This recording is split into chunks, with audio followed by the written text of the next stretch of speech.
Hello and welcome to CoreTV News on the hour. I am Omotayo Alo. One of the promises made by President Muhammad Buhari just before he assumed office was to publicly declare his assets within the first 100 days. But shortly after, one of his media aides, Gabashir, will let out details of the asset listed and the funds deposited at the Code of Conduct Bureau. Nigerians have been expressing their views. Our CIA spoke with some resident of Abuja and filed in this report. The dust has not yet settled on the formal announcement of President Buhari's assets, as well as that of his deputy, and Nigerians in the FCT are already expressing diverse views. Even the explanation by his media aide seems to have ignited more arguments than necessary.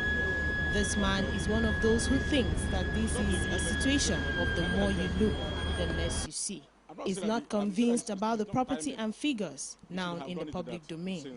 How long did it take you to take it declared? Let us be sincere. If he has done that, we would have seen it. The one that was done by L5 Union published it. I'm a journalist. Most of us know these things. If I can tell you, I am presently the chairman of Association of Igbo Media Practitioners of Nigeria, Ogenendi Igbo. There's nothing about media we don't know. The one that L5 declared caused a lot of a problem.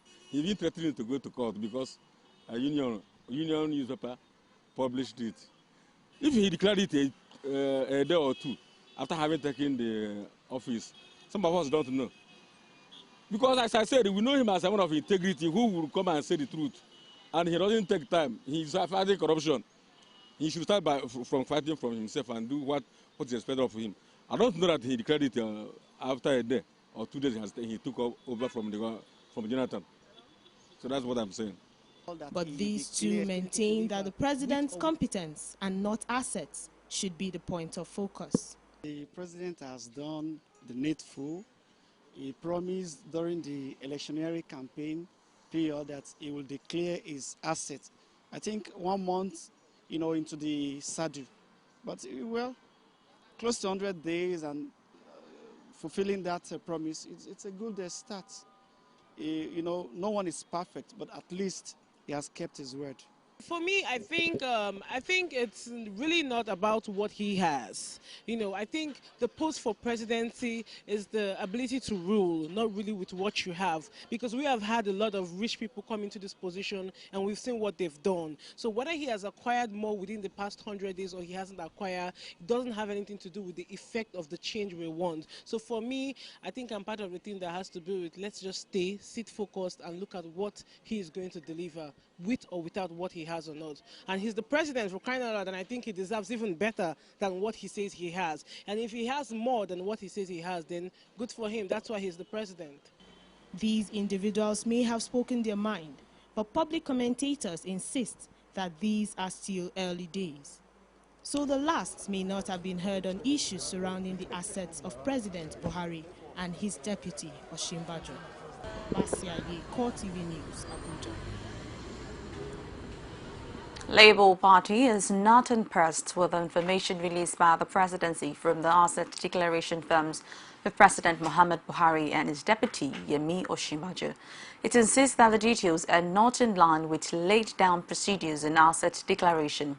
The party's National Secretary, Khaled Ajilo, told CoreTV News that assets of the spouses of the president and his deputy should also be listed. 100 days in office has over the time become a moral standard used in measuring the activities of a new government, and that of President Muhammad Buhari is no exception. For Maurice Fayon, an activist, 100 days of Buhari has been a foundation-laying process for a greater Nigeria, a move he described as good for the country.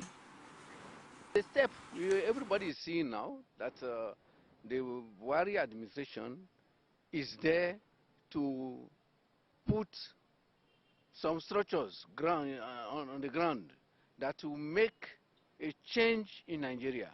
That's what we are saying. We are talking that anytime we get good leadership, or the leadership that has the interests of the nation and the people, things will start changing. The fear of Buhari is the beginning of stability of electricity it is the beginning of the workability of our refinery. That list should be made public. Let Nigerians know those who stole our money. If Americans have deemed it necessary to give him that list, he shouldn't keep that list to himself. With Buhari administration, if the way it starts, he can stand on it, even go deeper. With the support of the masses, the support of the intellectuals, the support of the revolutionary groups in Nigeria, things will change. The Legislative House's Election Petitions Tribunal sitting in Jas has held the election of Junu Jang for the PDP as senator representing Plateau North Senatorial District in the National Assembly. The three-member tribunal presided over by Justice Akeredolu dismissed the petition of Aisha Sambo of the APC for locking in merit. The tribunal held that the petitioners failed to prove their case beyond reasonable doubt. Delivering the judgment, Justice Akeredolu said that witnesses presented by the petitioners only testified on hearsay as they were not present at the polling unit on the day of the election. She further held that the evidence presented by the petitioners were not properly certified and could not hold sway. Akeredolu ordered that a compensation of 200,000 each be paid to Jang and the PDP. Sunday Oyawale, counsel for Jang, said the judgment was well considered and in accordance with the laws of the land. The All Progressives Congress and its candidates in the April 11, 2015 governorship election in Rivers State on Saturday reported to the state's governorship election petition tribunal sitting in Abuja that their witnesses who had earlier testified were receiving threats to their life from unknown persons.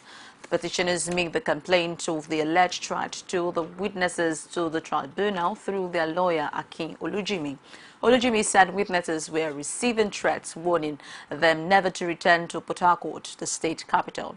Responding, Wike's lawyer Emmanuel Kala denied knowledge of such threat, adding that Olujimi should have informed him of such a development before bringing it to the tribunal.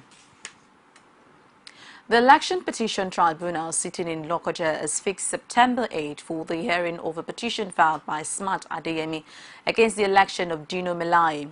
The chairman of the tribunal, Akon Ikpeme, fixed the date while closing pre-hearing in the petition challenging the election of Melaye as the senator representing Kogi West Senatorial District. Before closing the pre-hearing session, the tribunal also granted Adeyemi's prayers to call additional witnesses and admitted the report of the recounted ballot papers in 21 polling units.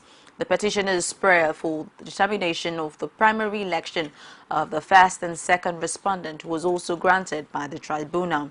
The tribunal also granted the request of the Independent National Electoral Commission to withdraw its amended motion of reply to the petition filed by Adeyemi on April 3.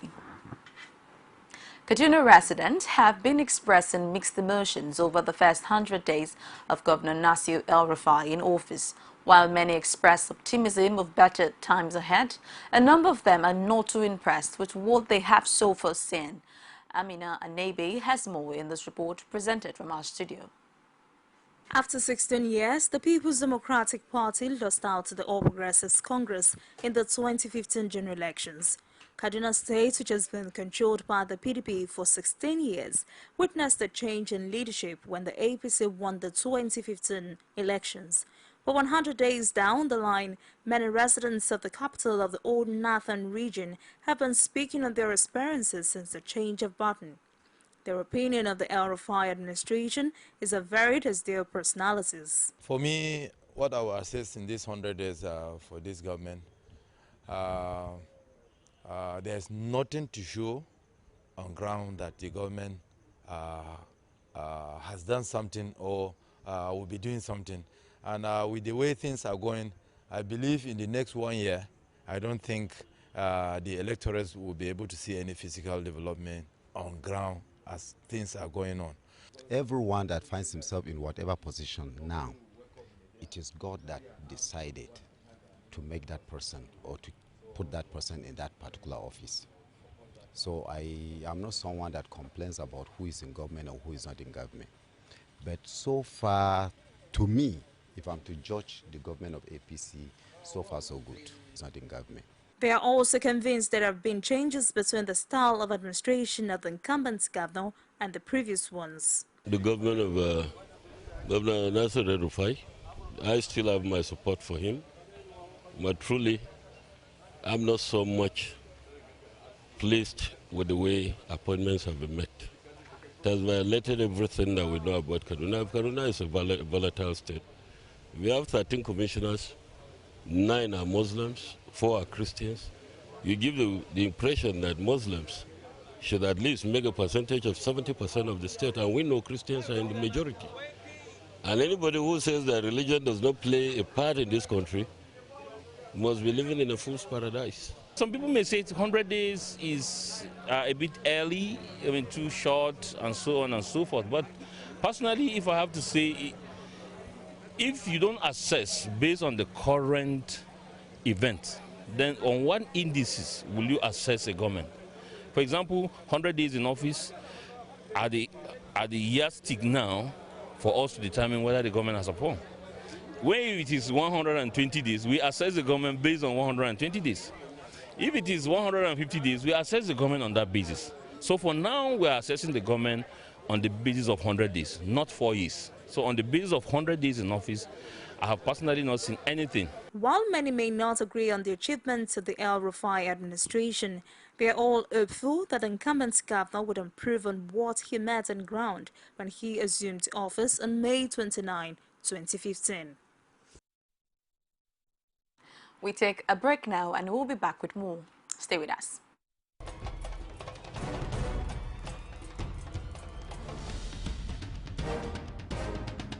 This is what the people are saying. You don't run a big economy with generator. They need to do more in terms of energy and power. Many things to do for this Nigeria about lights, water, and new TT. For Nigerians that are not gullible, we know that good laws have done nothing good for this country. Buhari won the election convincingly. Talk to our husband that you should keep promise about what you said, and because people are watching you, you know, another election is coming. Because some people will stand for Yoruba land, will be strong man, you don't die. This nation is moving forward. The best is going to take place. The people giving voice to the voiceless. Welcome, and if you're just joining us, it's CoreTV News on the R. For more of our news and information, visit our social media platform, facebook.com/CoreTV News, our Twitter handle @CoreTV News NG.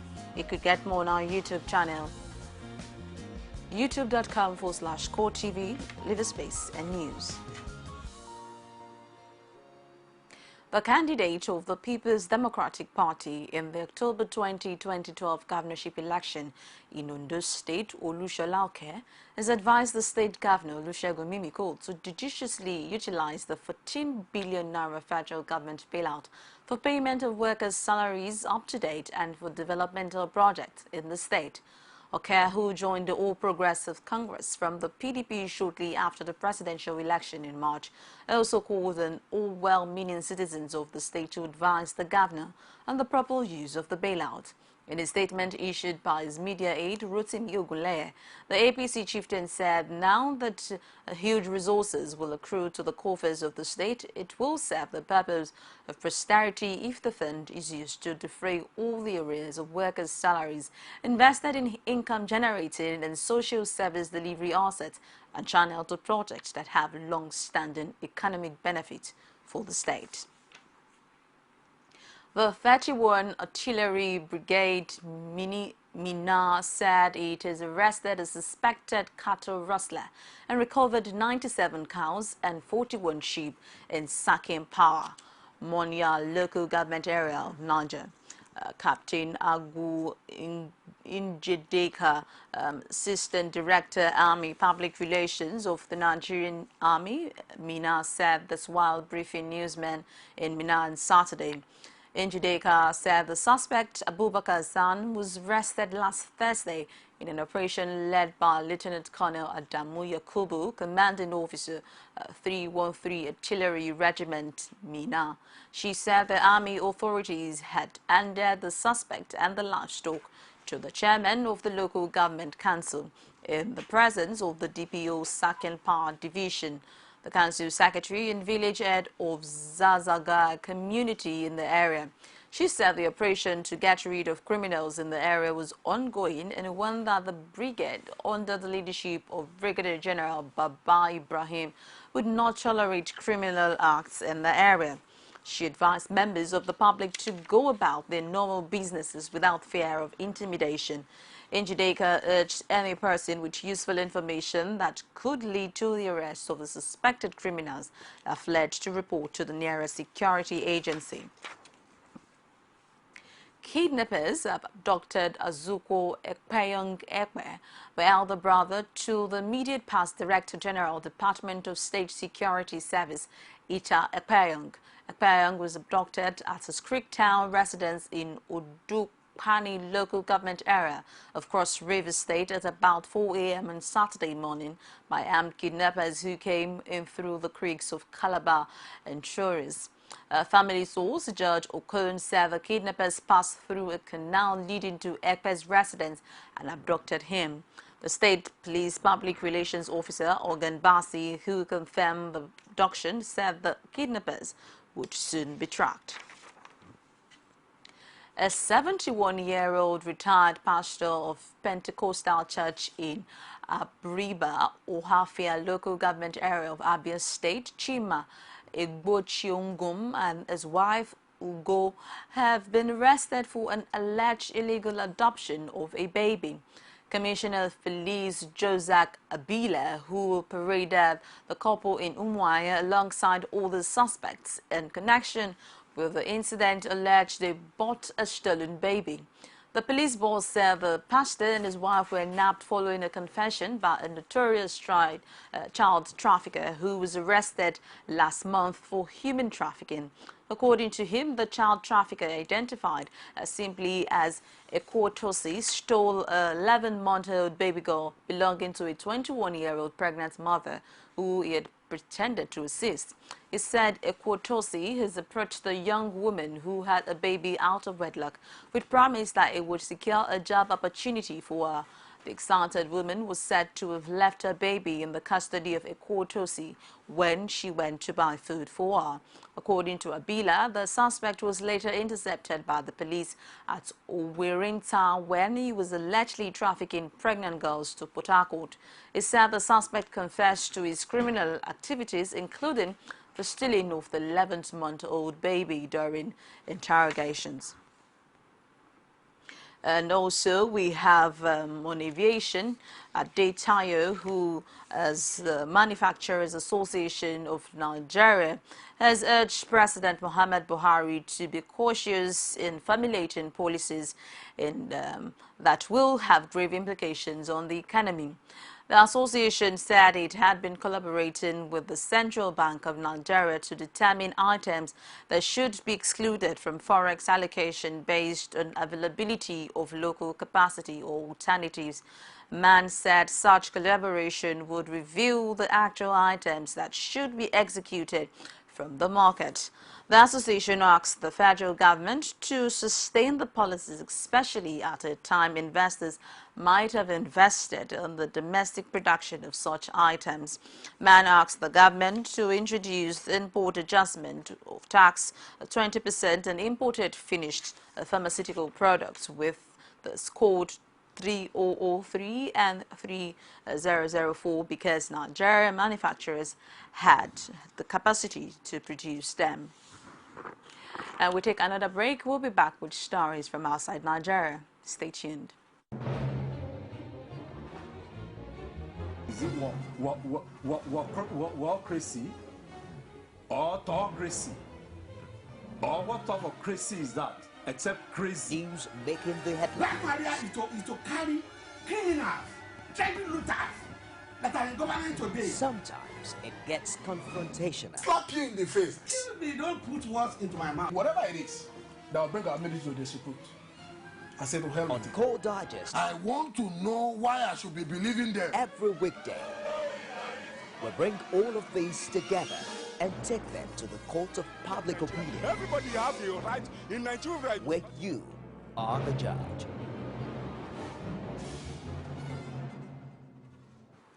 And on the foreign scene, ruling Islamist party dominates urban areas but lost out in a total seat to party of authenticity and modernity. The Interior Ministry reported a voter turnout of 52%. Morocco's Islamist party has dominated urban areas in local elections but lost out in total seat to a liberal opposition party in local polls preliminary results suggest. With 81% of ballots counted on Saturday, the Party of Authenticity and Modernity took a 20% of votes, translated into 5,064 seats. The ruling Justice and Development Party got 17% of the votes, winning control of councils in the main cities of Casablanca, Tajiz, Rabat, Fez, and Agadir. About 30,000 local council seats and 700 regional council seats were contested by more than 140,000 candidates from at least 30 parties, the Interior Ministry reported, a turnout of 52%. The elections were seen as an important test of the popularity of the Islamist-led government, which came to power after the pro-democracy demonstrations of the 2011 Arab Spring. Strikes come one day after 60 Gulf soldiers, including 45 Emiratis, were killed in an attack in central Yemen. There are unconfirmed reports that at least 8 people have died in overnight raids on Sana'a. The UAE has bombarded Yemen's Shia Houthi rebels with airstrikes as it mourned 45 soldiers among at least 60 troops killed in the deadliest day yet for a Saudi-led coalition fighting the rebels. On Saturday, UAE warplanes launched pre-dawn bombing raids against the rebels in eastern province of Marib, where the coalition troops were killed, and on Yemen's rebel-held capital Sana'a, as well as Houthi strongholds of Sada in the far north and the central city of Ib. State media reported. Its aircraft unleashed waves of airstrikes on the rebel-held capital from the early hours, causing panic among residents. The streets remained deserted as the bombing continued into daylight. There were unconfirmed reports that at least 8 people were killed in the capital. And it's a wrap on CoreTV News at this hour. Thank you so very much for joining us. My name is Omotayo Alo.